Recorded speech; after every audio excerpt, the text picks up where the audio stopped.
Gusto ko lang po sabihin na, anak, May at point 2026 na. So, malapit na po talaga yung rapture, yung pagbabalik ni Jesus Christ. At kung gusto po natin makita ulit si nanay, si Lisa, si tatay, pilitin po natin na Uy, si anak niyo. lumapit sa Lord, maglingkod po tayo. Huwag niyo lang po titignan yung kung anong kasuotan ko kasi Ate Lento na offense sa ito kanina. Ano suot mo, Huwag tita? na pong pansinin kasi tayo na Ayan. ito.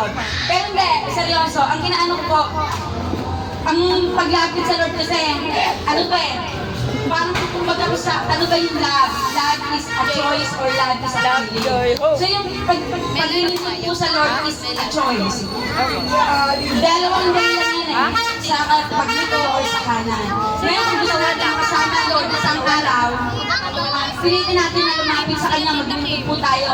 Una natin, ano yung ako, kilala niyo ako dati, mas matindi ko sa matindi. Pero binago ng Lord yung buhay ko, alam ng mga anak ko yan. Ngayon, syempre, pero mabuti pa rin ng Lord.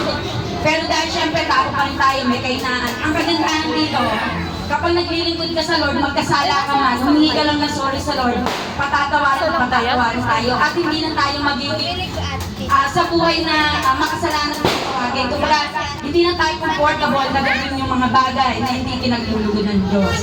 Ngayon siguro may konting-konting, minsan syempre gagaling tayo ako, nakapagsalita na hindi maganda. Kung mabuti ang Lord, humingi ka na ng tawag sa Diyos. Patatawarin tayo. Ngayon sinasabi ko, mga anak, mga pamangkin, ang buhay hindi dito lang. Yung pag-ising mo sa umaga, magtatrabaho ka, pag-ising mo sa umaga, gagawin natin ang gusto natin.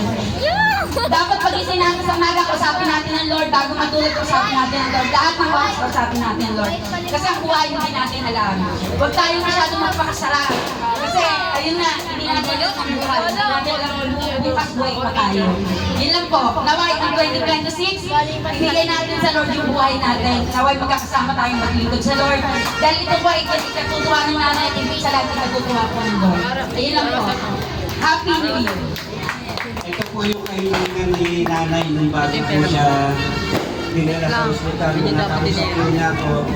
Wala po siyang binanggit kung hindi pag-isahin lahat ng Jimenez.